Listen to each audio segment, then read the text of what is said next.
Okay, this Ask Energy question comes in from an athlete who is wondering about chocolate milk. What's the deal with chocolate milk? Well, we've known about chocolate milk for decades, right?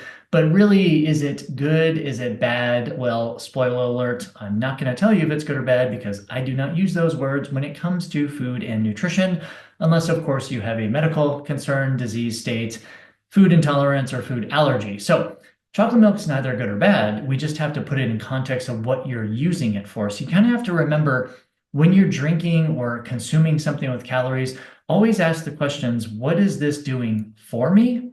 And what is this doing to me? Okay. All right. So let's break down chocolate milk.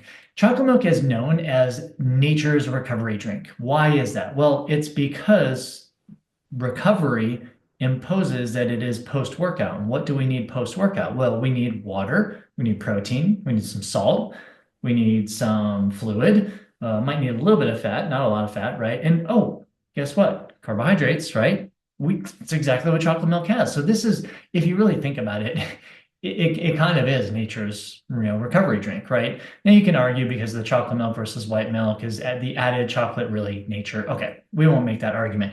Let's just break this down. So the first point I want to make is that chocolate milk can be very beneficial post-exercise. The ratio of carbohydrates to protein, and if you know me by now, or if you know any of my work with metabolic efficiency training, you know I'm really big on carbohydrate to protein ratio. That's actually how I teach everything when I work with people. So if you look at the carb to protein ratio in chocolate milk, most chocolate milks are a 3-to-1 ratio. So for controlling normal blood sugar, that's a little bit high. Like it's going to kind of bump up your blood sugar, maybe even spike it.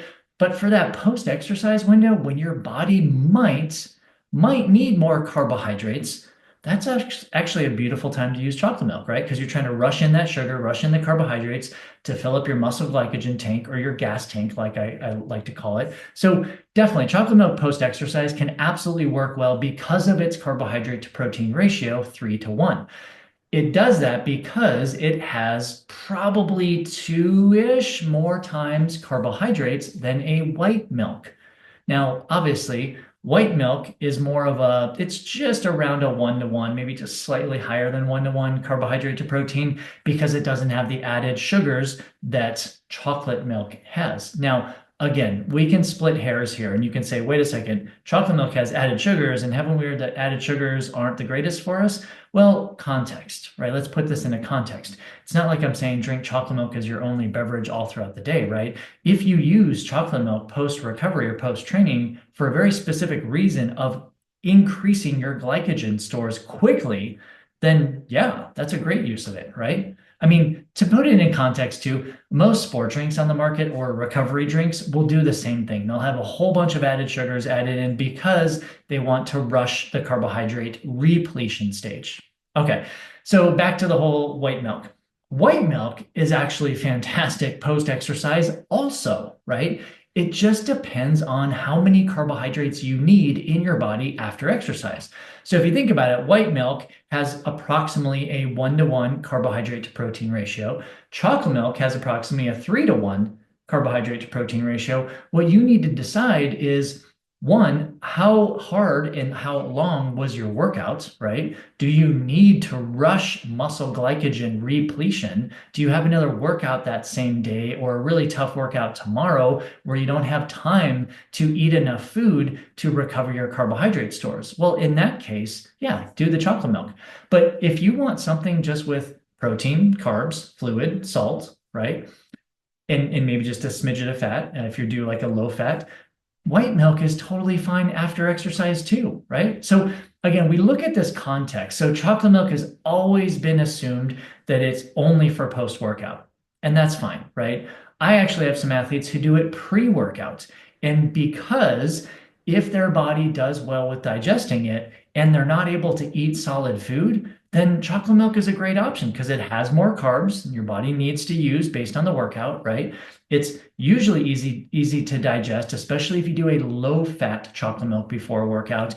And listen, it gives you all the nutrients you need for the workout. Water, a little bit of protein, a little bit of salt, like there it is, right? So I guess in context, chocolate milk isn't just made for after exercise, right? Or after training. You can use it before training, absolutely.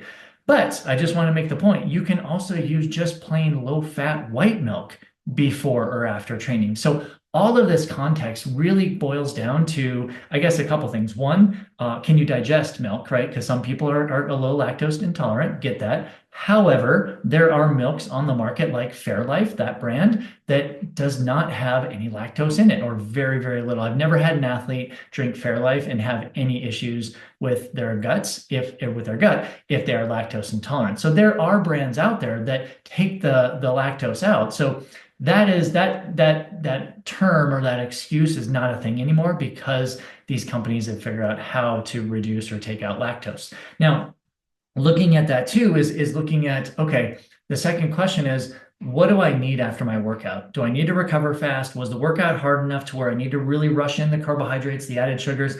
If not, listen, and you want to do a milk, do white milk, do low-fat white milk, absolutely. Because listen, you just may not need all those added sugars that chocolate milk provides.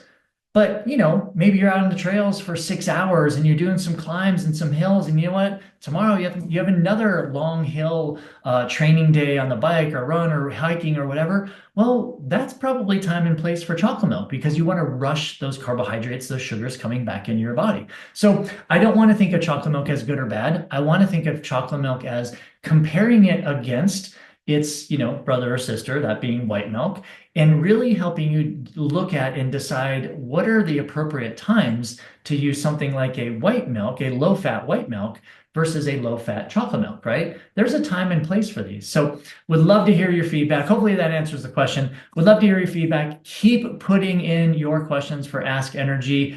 You can find the link down below. I love, love, love answering these questions. We'll see you on the next one.